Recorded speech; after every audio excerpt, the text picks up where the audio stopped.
بسم اللہ الرحمن الرحیم۔ السلام علیکم ورحمۃ اللہ وبرکاتہ۔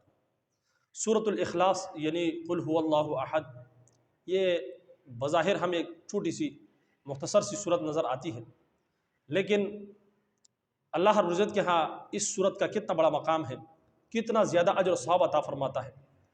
یقینی طور پر جب آپ سنو گے تو آپ اس صورت کے پڑھنے کا اہتمام کرو گے۔ حدیث شریف میں آتا ہے کہ جناب نبی کریم صلی اللہ علیہ وسلم کی خدمت میں ایک صحابی رسول حاضر ہوئے اور عرض کرنے لگے کہ اللہ کے رسول، میں سورہ اخلاص سے محبت کرتا ہوں۔ تو آپ صلی اللہ علیہ وسلم نے فرمایا کہ اس سورت کی محبت آپ کو جنت میں لے کے جائے گی۔ کتنا عظیم مقام ہے، کتنا بڑا مرتبہ ہے۔ اور اسی طریقے سے ایک شخص جناب نبی کریم صلی اللہ علیہ وسلم کی خدمت میں حاضر ہو اور عرض کرنے لگے کہ اللہ کے رسول، یہ میں کل رات کو آ رہا تھا تو یہ فلاں صحابی پوری رات جو ہے وہ سورہ اخلاص کی تلاوت کرتے رہے۔ گویا کہ وہ صحابی اس کو ایک معمولی سا عمل سمجھ رہا تھا کہ سورہ اخلاص ایک چھوٹی سی صورت اس کو پڑھ رہا تھا۔ تو آپ صلی اللہ علیہ وسلم نے فرمایا کہ سورہ اخلاص قرآن مجید کی 2/3 حصہ ہے، یعنی کہ قرآن مجید کے ٹوٹل 3 حصے ہیں، 10 پارے، پھر 10 پارے اور پھر 10 پارے، ٹوٹل 30 پارے، تو یہ 3 حصے ہیں۔ تو آپ صلی اللہ علیہ وسلم نے فرمایا کہ گویا کہ جو شخص سورہ اخلاص کی ایک مرتبہ تلاوت کرے، گویا کہ اس نے 10 سپارے تلاوت کی۔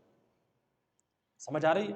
یہ کوئی معمولی صورت نہیں ہے، بظاہر ہمیں ایک چھوٹی سی صورت نظر آتی ہے، لیکن اس کا مقام اور مرتبہ اللہ رب العزت کے ہاں کتنا زیادہ ہے کہ اگر ایک مرتبہ سورہ اخلاص کو کوئی پڑھے تو گویا کہ اس نے 10 سپارے پڑھ لیے، 10 سپارے پڑھنے کا ثواب اس کو ملے گا۔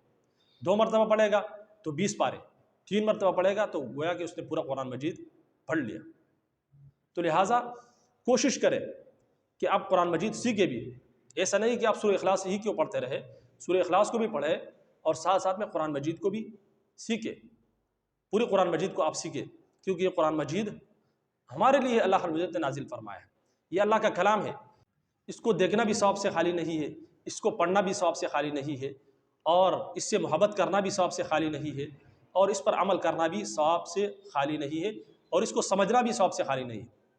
تو لہٰذا کوشش کرے اس کلام کو اپنے سینے سے لگائے، کیونکہ قرآن مجید وہ عظیم کتاب ہے کہ کل قیامت کے روز اللہ کے بارگاہ میں جھگڑا کرے گا، اور اس کے جھگڑے کو اللہ رب العزت نے تسلیم کر لیا ہے۔ جو شخص اس سے محبت کرے گا، جو شخص اس کو پڑھے گا، اس پر عمل کرے گا، تو کل قیامت کے روز اس کے حق میں شفاعت کرے گا۔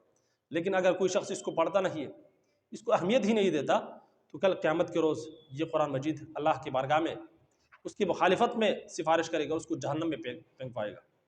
تو لہٰذا کوشش کرے کہ اس قرآن مجید کو سیکھے اور آگے اپنے بچوں کو بھی پڑھوائے۔ اللہ رب العزت سے دعا ہے کہ اللہ رب العزت ہم سب کو قرآن مجید پڑھنے، سمجھنے، عمل کرنے کی توفیق عطا فرمائے۔ اجازت دیجیے، السلام علیکم ورحمۃ اللہ وبرکاتہ۔